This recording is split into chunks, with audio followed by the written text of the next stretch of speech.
What would you do if you had to choose between saving your mother's life and chasing your dream body? One daughter made that choice, and what happened next will haunt you forever.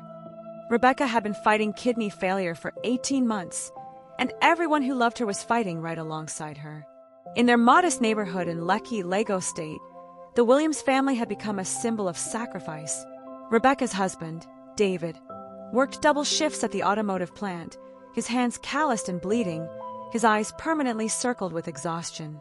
Their eldest daughter, Jessica, was supposed to be finishing her nursing degree at University of Lagos, but she dropped out to work 3 jobs: waitressing at morning diners, cleaning offices at night, and doing weekend catering gigs. Every single penny went into one account, the surgery fund. Jessica's best friend since childhood, Maria, had even sold her beloved Honda Civic and her grandmother's jewelry to contribute. "Your mom helped raise me," Maria had said, tears streaming down her face as she handed Jessica the cash. "She's my mother, too." The dialysis sessions came 3 times a week, like clockwork. Rebecca would sit in that uncomfortable chair for 4 hours, watching her blood filter through machines, wondering if she'd ever feel whole again. David would hold her hand the entire time, whispering promises he wasn't sure he could keep. "We're going to get you through this, baby. I promise you we're going to make it." But the cost was brutal. Their savings evaporated first. Then David sold his late father's vintage truck, the one thing he'd sworn never to part with. Jessica sold her laptop, her phone, everything she owned of value. They sold Rebecca's own car, the silver Camry she'd loved, the one she bought herself after her first promotion. Their 2-bedroom house, once filled with laughter and Sunday barbecues, became a shrine to survival. Medical bills covered the kitchen table. Prescription bottles lined the counters. And through it all, Rebecca apologized. "I'm sorry," she'd whisper. "I'm so sorry for being such a burden."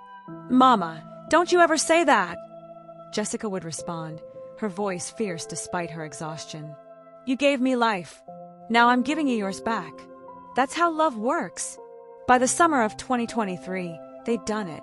After selling David's remaining land in Ogun State, 15 acres his grandfather had left him, they finally had enough.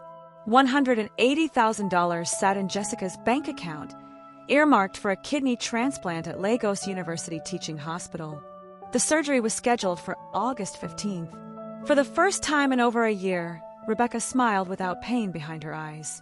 For the first time, David slept through the night. They'd sacrificed everything, but they'd won. Or so they thought. Jessica disappeared on August 3rd, 12 days before her mother's scheduled surgery. She told her family she was going to Abuja for a catering job that would pay extra, one last push to cover the post-surgery medications. "I'll be back in 5 days, Mama," she'd said, kissing Rebecca's forehead. "And when I come back, we're going to Lagos University Teaching Hospital, and you're going to get your life back." But day 5 came and went. Jessica's phone went straight to voicemail. Her Instagram, where she posted almost daily, went silent. Her Snapchat location stopped updating. David drove to the catering company she'd mentioned. It didn't exist. He filed a missing person report with the Lagos State Police Command.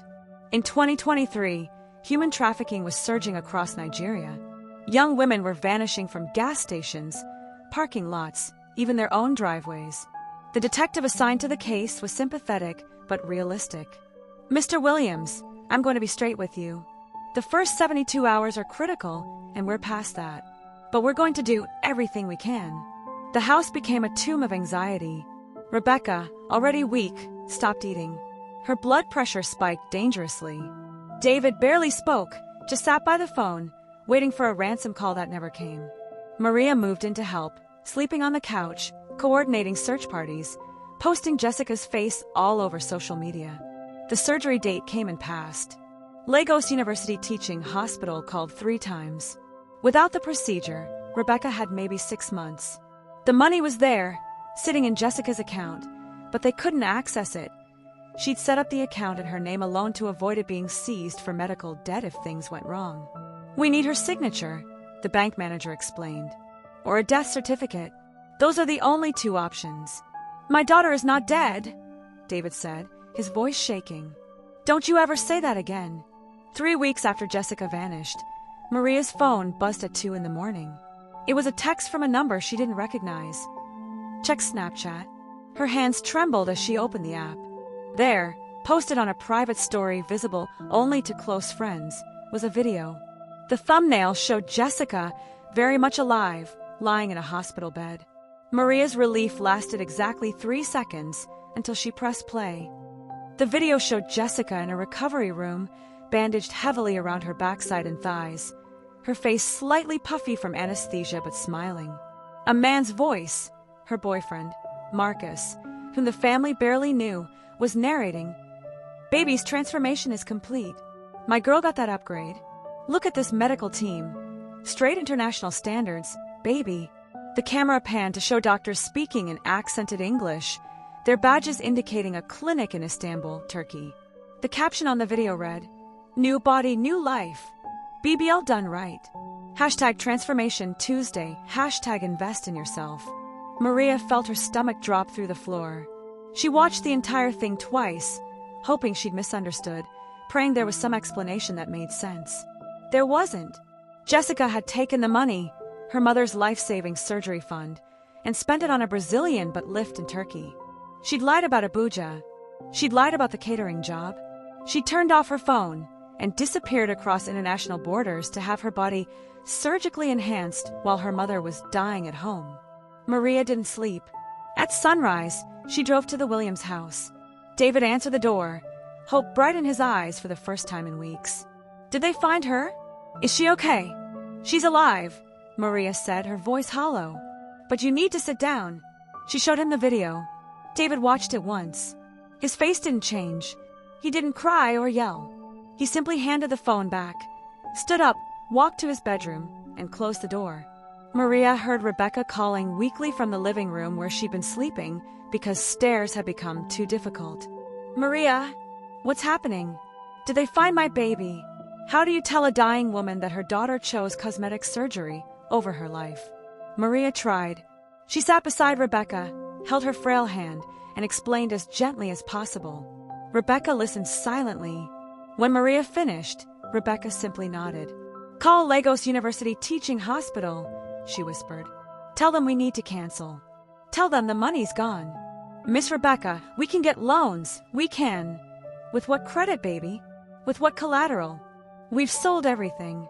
Rebecca's voice was calm, resigned, terribly sad. "It's okay. This is what Jessica chose. I have to respect that. This is not okay." Maria's voice cracked. "None of this is okay." But Rebecca was already retreating into herself, her eyes distant, processing a betrayal so profound it had no name. The complications started 2 days later.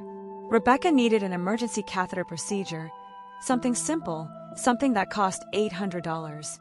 They didn't have $800. They didn't have $8. David tried to sell his wedding ring. No pawn shop would give him enough. He tried to take out a payday loan. His credit was destroyed. On August 28, 2023, Rebecca Williams died in her living room with Maria holding her hand, whispering prayers, while David sat across the room, too broken to move. The last word Rebecca said was her daughter's name. Jessica came home on November 12th, nearly 3 months later. She took an Uber from Murtala Muhammad International Airport, her movements slow and painful. She still couldn't sit properly. The surgery had been cheap because it was rushed, done by a clinic Marcus had found on Instagram, performed by doctors whose credentials she'd never verified. The results were catastrophic. One implant had shifted. Infections had set in twice already. She'd needed 2 additional surgeries in Turkey just to prevent sepsis, draining what little money Marcus had contributed. He'd left her there after the second complication, flying back to Nigeria and blocking her number. She'd borrowed money from strangers, slept in a hostel, and finally scraped together enough for a one-way ticket home. She'd seen her mother's obituary on Facebook while lying in that Turkish hospital bed, scrolling through her phone at 3 a.m., unable to sleep from the pain. She'd read it 5 times, thinking it was fake, thinking someone had hacked the funeral home's page. But then she saw the photos from the service, saw her father's face, aged 10 years and 3 months, saw Maria's tribute, saw the empty space where she should have been standing. She'd screamed then, a sound that brought nurses running. They'd sedated her. When she woke up, nothing had changed. Her mother was still dead, and it was still her fault. The Uber pulled up to the house just after sunset. Jessica paid with the last $20 in her account and stood on the sidewalk, staring at the home she'd grown up in. The garden her mother had loved was overgrown. The porch light was off. Everything looked smaller, sadder, abandoned somehow even though people still lived there. She knocked. David answered. He looked at her for a long moment, took in her expensive athleisure wear, the designer purse she'd bought in Istanbul, the new body she'd literally killed for, and his face revealed nothing. "Hey, Daddy," Jessica whispered. "I'm so sorry." Your room is the same," David said flatly. "Maria packed up your mother's things. They're in the garage if you want them." He walked away, leaving the door open. That was it. No yelling, no accusations, just a terrible, absolute silence that said everything. Jessica moved back in because she had nowhere else to go. Her complications required ongoing medical care she couldn't afford on her own. The irony was suffocating. She'd stolen money for surgery and now needed more money to fix that surgery. Her father paid for her follow-up appointments without comment, his face blank as he drove her to clinics, as he filled her prescriptions, as he helped her when she couldn't stand up straight from the pain. They lived in the same house for 2 years and barely spoke 50 words to each other. The physical pain never stopped. Jessica couldn't sit in chairs normally. She had to use special cushions. She couldn't exercise because the implants had damaged tissue. She developed chronic infections that required monthly antibiotic treatments. She couldn't wear the clothes she'd imagined wearing, couldn't take the photos she dreamed of posting. The body she traded her mother's life for became a prison of constant discomfort. But the emotional pain was infinitely worse. Every time she looked in the mirror, she saw her mother's face. Every compliment from strangers felt like a slap. Once, a guy at Starbucks told her she was beautiful, and she locked herself in the bathroom and sobbed for 20 minutes. She tried therapy, but how do you process being the villain in your own story? How do you live with knowing you could have saved someone and chose not to? Her therapist suggested journaling, meditation, self-forgiveness practices. Jessica tried them all. Nothing helped. Because the truth was simple and unchangeable, she had killed her mother for vanity. Not directly, not with a weapon, but just as surely as if she had. The family slowly healed around her absence. David eventually started dating again, a kind woman named Patricia from his church who brought light back into his eyes. Maria got married, had a baby, named her Rebecca. They all gathered for holidays, rebuilt their traditions, found joy again. They did it by accepting what happened and choosing to move forward. They did it by forgiving David for the guilt he carried about not somehow preventing it. They did it by honoring Rebecca's memory with their lives instead of their grief. But Jessica was never part of that healing. She was there physically, but spiritually she remained trapped in that Turkish hospital room, reading her mother's obituary, understanding for the first time what she'd done. In March 2025, Jessica was admitted to Reddington Hospital with a severe infection. The complications from her BBL had never truly resolved, and now sepsis was spreading faster than antibiotics could fight it. She died on March 19th with David and Patricia beside her. He held her hand at the end because despite everything, she was still his daughter. Her last words were, "Tell Mama I'm sorry." David cried then, finally, not just for Jessica, but for the whole tragic waste of it all. 2 funerals, 2 graves, one completely preventable. The family mourned Jessica, truly mourned her, because underneath the terrible choice was a young woman who'd been insecure, influenced, and tragically foolish. But they'd already processed the loss of who she'd been long before her body gave out. Rebecca's grave is visited often. Flowers appear weekly, placed by Maria, by Patricia, by neighbors who remembered her kindness. Jessica's grave sits quieter, marked by a simple stone, a cautionary tale that people tell their children. 2 women, 1 family, 1 choice that changed everything. Because some decisions don't just affect you, they ripple outward, destroying lives in waves you never imagined. Some mistakes are too big to survive, and sometimes the worst punishment isn't death. It's living long enough to understand exactly what you've done and knowing you can never, ever make it right. If this story moved you, hit that like button. Subscribe to this channel for more real-life lessons that'll make you think twice about your choices. Share this with someone who needs to hear it, because sometimes we all need a reminder about what truly matters. Drop a comment below. What would you have done in Jessica's situation? What's the most important lesson you're taking from this? Let's talk about it, because these conversations, they might just save a life. Don't forget to like, subscribe, and share this video for more interesting and captivating stories. See you on the next one.